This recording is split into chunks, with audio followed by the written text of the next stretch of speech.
Olá pessoal, boa noite professora, boa noite colegas. Hoje viemos apresentar nosso trabalho que vai trazer um pouquinho dos fundamentos do sistema prisional pela visão dos juristas e também do sistema prisional pela visão dos psicólogos. No que tange ao direito penal e a aplicação da pena, precisamos fazer breves comentários em relação à sua evolução. A pena na antiguidade era confundida com crimes de ofensa moral. Ela era severa e cruel, sendo a morte a punição mais severa para sua aplicação. A primeira fase da pena era confundida com a vingança privada. Nessa época, os homens faziam justiça com as próprias mãos. Após isso surgiu a lei de Talião, que o seu intuito era equiparar a pena com o crime cometido, e assim ter uma pena um pouco mais equivalente àquilo que se era infringido e evitando excessos de castigo. Então, a pena é divina. Quando tudo que era cometido, a igreja intervia nessa época, equivalendo aos castigos como se fossem penas impostas pelos deuses da época, pois as penas aplicadas eram voltadas à religião. Com o passar do tempo, a sociedade passou a se organizar melhor. O Estado começou a intervir, sendo responsável por aqueles que cometiam os atos ilícitos. Já na Idade Média, apesar de ser caracterizada pela crueldade, tortura e intolerância, a pena de morte foi substituída e assim os delituosos passaram a cumprir a pena em penitenciária. Assim, após as diversas fases que a pena evoluiu, apesar do direito brasileiro ser influenciado pelo direito romano, germânico e canônico, ele começou a trilhar a sua própria fase, no qual veio a ser regido pelo Código Penal. Este tipificou as condutas ilícitas e regrou sanções a serem impostas pelos indivíduos praticantes dos atos. Foi adotada então a privação de liberdade, ao qual era direcionado psicologicamente a reeducação e posteriormente a reintegração na sociedade por aquele que era carcerário. O Código Penal prevê também 3 tipos de regime jurídico: o aberto, o semiaberto e o regime fechado. Com isso, ele preveu que as sanções impostas pudessem ser progressivas perante ao tempo da pena prevista ao preso. Com isso, ele voltaria aos poucos a ter sua liberdade e se incluindo novamente à sociedade. A partir disso, podemos entender um pouco do que é o nosso sistema carcerário brasileiro. Ele foi criado para que os presos pudessem ser reeducados e, após o cumprimento da sua pena, ser socializados novamente. O sistema carcerário brasileiro hoje é alvo de diversas discussões, pelo fato de não cumprir corretamente as funções que ele previa como objetivos para a ressocialização e reeducação do preso. A questão da dignidade humana, da saúde, da medicina, o trabalho que o preso efetua dentro dos presídios, as rebeliões e a não aplicabilidade do princípio da dignidade da pessoa humana, as quais impossibilitam a ressocialização do detento ao convívio social, tendo em vista o descaso e a situação que os mesmos estão submetidos dentro das prisões. A Lei de Execução Penal, em seu artigo 1º, prevê como função proporcionar condições harmônicas ao condenado para a integração social do mesmo, mas devido ao descaso e à superlotação, sabe-se que os presídios são verdadeiros depósitos humanos, despreparados para acolher o detento e, consequentemente, pioram o encarcerado, os dessocializando ainda mais, seja pelo excesso do cumprimento da pena em muitos casos, ou pela precária situação que convivem. Um dos objetivos da ressocialização do detento é os diversos tipos de assistência, como assistência médica, porém na prática não é oferecido de forma correta, expondo os encarcerados e a população em geral às doenças espalhadas no presídio, que podem ser transmitidas por aqueles que os visitam. Estas e outras ações negligentes do Estado como maus tratos, espancamento e outras violências contra os encarcerados, geram as rebeliões, a revolta e a insurreição dos presos, resultantes da crise em que o país se encontra, em se tratando de cárceres, onde os mesmos estão sujeitos a todos os tipos de desigualdade. As rebeliões estão ligadas tanto às condições humilhantes em que os presos se encontram, como às deficiências do Estado em exercer o controle sobre o regime prisional, os quais acabam permitindo que as organizações criminosas exerçam seu poder e influência sobre a massa carcerária. Esses grupos também controlam o tráfico de drogas, comandando ações criminosas e o narcotráfico dentro dos presídios. Utilizam telefones celulares para comunicar com quem está fora e também exercem poder sobre os demais presos, que muitas vezes são submetidos a fazer parte da organização criminosa, prevalecendo a lei do mais forte e a lei do silêncio. A primeira aproximação da psicologia com o direito ocorreu no final do século XIX, com o surgimento da psicologia do testemunho, que tinha por finalidade o relato da pessoa envolvida em algum processo jurídico. A psicologia se tornou uma ferramenta muito importante para o estudo do comportamento das pessoas envolvidas nas lides e também das pessoas que estão à sua volta, fazendo um comparativo também do seu contexto histórico e da vida dessa pessoa na sociedade onde ela vivia. Hoje a psicologia ela ajuda também na ressocialização do preso, também com um certo dilema, digamos, que ressocialização, para qual sociedade vamos entregar essa pessoa, sendo que a sociedade onde ele vivia seria o correto matar por vingança, vender drogas para sua sobrevivência. Que tipo de ressocialização estamos fazendo hoje dentro do presídio? De que forma o psicólogo contribui com a vida penitenciária? Bom, a forma que o psicólogo ele contribui com a vida dentro do sistema prisional, eu acho que é no sentido de reduzir os danos que eles são inevitáveis dentro do sistema prisional. E quando eu falo de reduzir os danos, eu falo da família do detento, quando telefona para cá ou nos procura para saber a situação que ele se encontra. Propriamente o atendimento a esse detento, né, que a gente busca a manutenção da saúde mental dele aqui dentro do sistema prisional, e também a preocupação com o servidor, porque o servidor, e eu falo principalmente do agente penitenciário que trabalha aqui, também sofre as consequências desse ambiente de trabalho, dessa carga que tem aqui dentro, nessa função.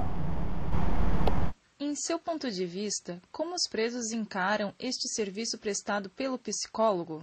Bem, atualmente aqui na penitenciária gira em média de 950, 980 presos. De que forma que eles têm acesso ao serviço de psicologia é a seguinte: é através de um memorando, quando eles mesmos demonstram interesse em serem atendidos, então eles encaminham um memorando para mim, solicitando esse atendimento. Ou a família nos liga e a gente atende o preso, a mãe ou a esposa vem visitar e diz que notou alguma mudança de comportamento, então a gente atende também. Ou os próprios servidores daqui percebem alguma alteração no comportamento, ou até em momento de surto, que é urgência ou emergência, que são surtos psiquiátricos. Alguns desses presos não têm a compreensão do que o serviço de psicologia presta aqui dentro da penitenciária. E muitos deles também são atendidos sem a vontade, como no caso de urgências e emergências. Então há uma necessidade, há uma demanda que não necessariamente está de acordo com o desejo deles de serem atendidos ou não. Mas a maioria das vezes, eles procuram sim esse atendimento, até através do atendimento da psicologia, ter acesso a outros direitos que ele tem aqui dentro. Às vezes, através do meu atendimento, eles perguntam a respeito da situação penal, da situação jurídica deles, que também é uma forma que gera uma ansiedade e também tem a ver com situações emocionais. Está tudo interligado. Qual a sua opinião sobre o sistema carcerário atual? A situação do sistema prisional no Brasil é difícil a gente conseguir apontar um ponto positivo, sendo que 70% dos presos que já foram presos reincidem. né? Então a gente não pode ir contra essa estatística. 70% reincide quer dizer que a gente está bem longe de cumprir com o desejado, que é, né, ressocializar, reinserir, ou entenda como for o objetivo do sistema prisional. É claro que, frente a esse número, 70% de reincidência, a gente deve pensar em muita melhoria para o sistema. E eu acho que principalmente como evitar que essas pessoas cheguem até o sistema prisional. O sistema prisional é o final de uma linha que tem vários problemas, né? Problemas sociais, de falta de acesso a direitos que as pessoas têm na rua. Então o sistema prisional é o fim de uma linha que tem que ser totalmente revista. Existe a possibilidade de ressocialização no sistema prisional atual? Bom, quanto à ressocialização, eu, como psicóloga, eu acredito que todas as pessoas que estão aqui dentro, elas têm condição, sim, de se tornarem sujeitos melhores, cidadãos melhores, só que para isso eles também precisam ter acesso aos direitos. Quando a gente fala de ressocialização, é um pouco complicado, porque para que sociedade a gente vai reinserir essas pessoas? Ou a gente tem que pensar de onde que elas saíram. Quando a gente pensa numa sociedade ideal, no sentido de que esse preso tem que voltar a trabalhar, tem que ser reinserido nessa sociedade, a gente pensa numa sociedade ideal.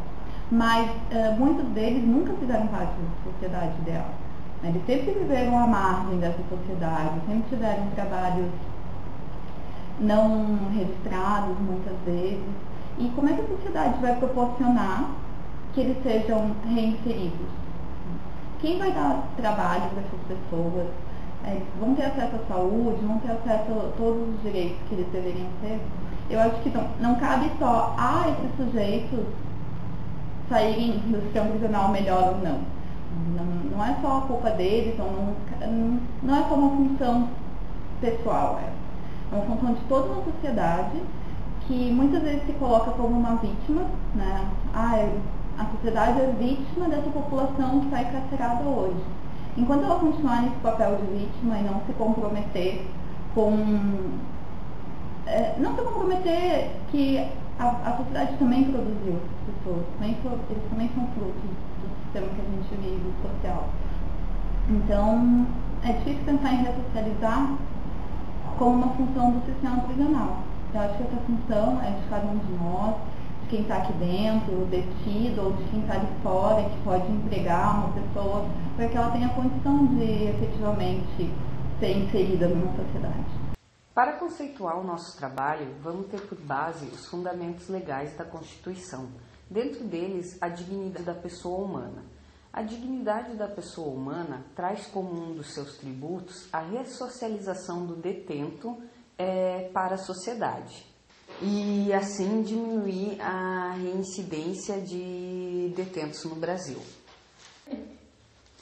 Para dar um fundamento legal para o nosso trabalho, a gente procurou buscar alguns aparatos legais, constitucionais e algumas leis que trazem a questão das garantias dos presos e também dos deveres. Dentro dessa aplicação existe a Lei de Execução Penal, onde eu vou citar o seu artigo 1, que deixa bem claro que, apesar de o preso estar cumprindo uma pena, essa pena ela é feita de garantias.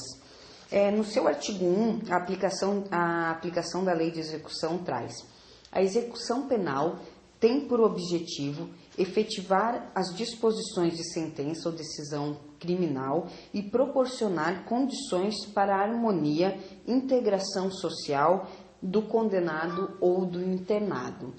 Ou seja, apesar de o preso estar cumprindo uma pena, como eu disse anteriormente, essa pena ela tem uma base legal do seu cumprimento.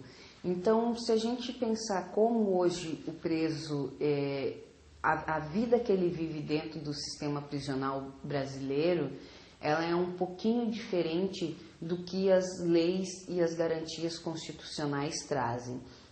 Dentro da dignidade humana e do sistema prisional carcerário brasileiro, o preso no Brasil não tem essas garantias efetivadas. Tanto a Lei de Execução Penal quanto a Constituição trazem assegurados ao preso o direito à saúde, direito ao trabalho. Com isso, o preso ele consegue ter algum tipo de amparo social dentro do sistema prisional. As leis deixam bem claro que isso está assegurado, porém na prática a gente sabe que isso não acontece. Nos estudos que a gente fez, a gente verificou que grandes partes das rebeliões e das mortes que acontecem dentro do sistema prisional é causado porque essas garantias que estão na Lei de Execução Penal e na Constituição não são cumpridas. Os fundamentos que a gente trouxe são todos constitucionais, são todos legais, né? Do âmbito jurídico, mas também temos a Resolução 12 de 2011 do Conselho Federal de Psicologia, aonde onde eles disciplinam o comportamento do psicólogo dentro do sistema prisional, aonde traz que os psicólogos sempre terão que ter vistas dentro das observâncias da dignidade da pessoa humana, com o interesse de fazer a ressocialização e trazer o âmbito social para os presos.